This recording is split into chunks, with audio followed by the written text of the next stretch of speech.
Indonesia ini cair banget, cair dan itu menjadi bagian dari khas politik Indonesia, dinamika yang saya kira kita nikmati saja. Top pilpresnya juga masih panjang, pendaftaran juga masih 8 bulan lagi gitu. Jadi saya nggak ada masalah. Dan menurut saya ini termasuk supaya ada pencairan politik juga di level masyarakat. Jadi jangan lagi kemudian dipengaruhi terlalu besar oleh pemikiran subjektif sehingga tetap kita menjaga atau tetap meregangkan masyarakat yang selama ini memang terpolarisasi. Nah jangan, menurut saya biarkan ya itu sebuah niat baik dari seluruh calon kandidat, dari seluruh figur bangsa ini yang berupaya untuk merekatkan kembali. Ya kalau pertemuan namanya silaturahim itu kan budaya kita. Tetapi apakah pertemuan itu dilanjutkan dengan agenda politik? Nah itu yang pasti harus dipertanyakan karena kalau kita lihat Mas Gibran ini kan kader PDI Perjuangan. Kemudian cara Anies membuat kontrasing terus-menerus langkahnya supaya lebih dikenal publik. Dan ingat, kalau dia muji-muji Gibran, pasti ada udang, ada batu di balik udang.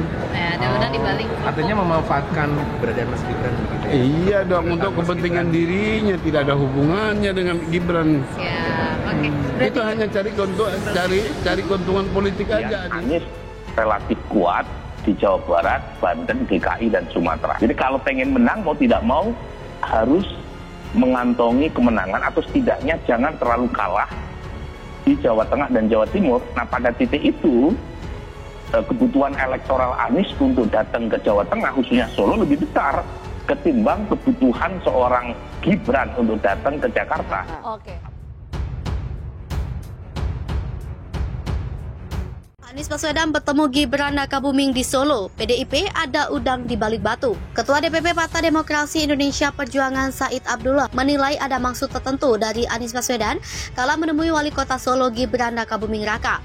Keduanya bertemu di Solo pagi tadi. Menurut Said, pertemuan ini merupakan cara Anies agar lebih dikenal publik. Said menilai Anies memanfaatkan Gibran Rakabuming untuk kepentingannya sendiri. Menurut dia, Anies sedang mencari keuntungan politik untuk 2024. Adapun pujian Anies kepada Gibran, kata Said dilontarkan karena Anies tidak punya kinerja. Saat ditanya apakah pertemuan Anies dengan Gibran membahas pemilihan Gubernur DKI Jakarta, Said mengatakan bahwa Anies tidak punya partai. Di sisi lain, kata dia, Gibran adalah kader PDIP.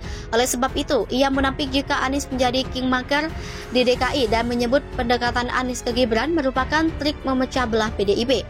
Said menegaskan partainya belum memutuskan sosok yang bakal disodorkan menjadi calon gubernur DKI pada 2024. Dia mengatakan keputusan ini sepenuhnya diserahkan pada partai. Mantan Gubernur DKI Jakarta Anies Baswedan Gubernur dengan Wali Kota Solo Gibran Rakabuming Raka di Hotel Novotel Solo Selasa 15 November 2022 pagi. Pantauan Tempo, Gibran tiba di Hotel Novotel Solo pada sekitar pukul 7.45 WIB, langsung disambut Anies yang sudah berada di hotel itu. Keduanya kemudian menikmati sarapan pagi sembari mengobrol di resto hotel setempat selama sekitar 1 jam. Ditemui awak media, seusai sarapan bersama, baik Anies maupun Gibran membantah ada pembahasan seputar politik dalam pertemuan mereka itu. Anies mengemukakan pertemuannya dengan Gibran pagi itu dalam rangka silaturahmi, bahas soal kota Solo hingga transportasi umum. Menurut Anies, obrolannya dengan Gibran tak lepas dari kondisi dan perkembangan kota Solo saat ini. Senada dengan Anies, Gibran juga menuturkan pertemuannya dengan Anies lebih banyak berbagi cerita dan pengalaman, serta menyinggung masalah pengelolaan kota termasuk diantaranya soal transportasi umum. Anies menilai Gibran sebagai wali kota Solo telah menunjukkan banyak hal positif. Saat dimintai pendapat tentang Gibran yang dianggap oleh beberapa kalangan layak untuk maju dalam ajang Pilgub DKI Jakarta, Anies mengatakan bahwa Gibran sendirilah yang paling tahu layak atau tidaknya untuk maju. Saat momen sarapan Anies, Gibran dan pertemuan SBY mega jamuan G20 jadi sorotan. Terdapat dua momen politik di Indonesia yang terjadi pada Selasa 15 November 2022 kemarin. Pertama adalah saat Wali Kota Solo Gibran Rakabuming Raka duduk satu meja saat sarapan bersama mantan Gubernur DKI Jakarta Anies Baswedan di Hotel Novotel Solo, Jawa Tengah. Kunjungan Anies ke Solo adalah untuk menghadiri haul ke-111 Habib Ali bin Muhammad Al-Habsyi di Kecamatan Pasar Kliwon. Gibran yang merupakan anak sulung Presiden Joko Widodo mendatangi Hotel Novotel tempat Anies menginap. Menurut Gibran, mereka membahas sejumlah hal ringan tetapi tidak menyinggung persoalan politik. Anies juga menyatakan sama sekali tidak membicarakan politik dalam pertemuan dengan Gibran. Momen pertemuan Anies dan Gibran diabadikan dalam sebuah foto.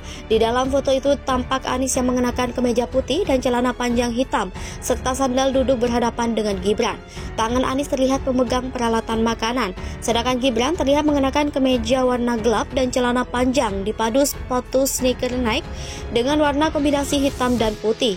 Di dalam foto itu pandangan Gibran nampak teralihkan. Gibran kemudian mengunggah foto sarapan bersama Anies Baswedan di akun media sosial Twitter. Partai Nasdem mendeklarasikan Anies Baswedan sebagai calon presiden 2024 pada 3 Oktober 2022 lalu. Sedangkan Gibran mengikuti jejak ayahnya dengan menjadi kader Partai Demokrasi Indonesia Perjuangan. Dia bergabung dengan partai berlambang benteng bermoncong putih itu sejak September 2019. Sebelumnya Gibran dikenal sebagai wirausaha. Gibran yang berpasangan dengan Teguh Prakosa kemudian terpilih menjadi wali kota Solo dalam pemilihan kepala daerah 2020. Pertemuan SBY Megawati di jamuan G20. Momen politik lainnya terjadi dalam kegiatan jamuan makan malam para kepala negara G20 yang digelar di Garuda Wisnu Kencana Park Bali Selasa kemarin. Dalam kegiatan itu Presiden kelima RI Megawati Soekarno Putri dan Presiden keenam RI Susilo Bambang Yudhoyono hadir sebagai tamu undangan. Di dalam kegiatan itu turut hadir Wakil Presiden ke-6 Tri Sutrisno, Wakil Presiden ke-9 Hamzah Has, Wakil Presiden ke-10 dan Wakil ke-12 Yusuf Kala. Mereka juga turut membawa istri masing-masing. Selain itu, Ketua Dewan Perwakilan Rakyat Puan Maharani turut hadir mendampingi Megawati. Dalam rekaman video dan foto nampak SBY mengenakan kemeja batik lengan panjang berwarna biru dipadukan dengan celana panjang hitam, sedangkan Megawati terlihat mengenakan kebaya dan selendang berwarna biru.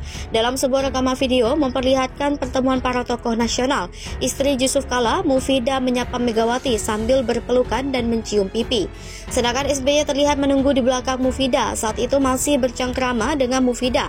Megawati sempat mengatupkan kedua tangan sambil agak membungkuk ke arah SBY. Setelah selesai bercengkrama dengan Mufidah, Megawati kemudian kembali mengulang gerak tubuh yang sama ke arah SBY.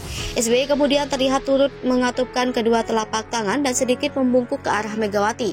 Setelah itu, Megawati mengalihkan pandangan ke arah Hamzah Has dan istri yang menghampirinya.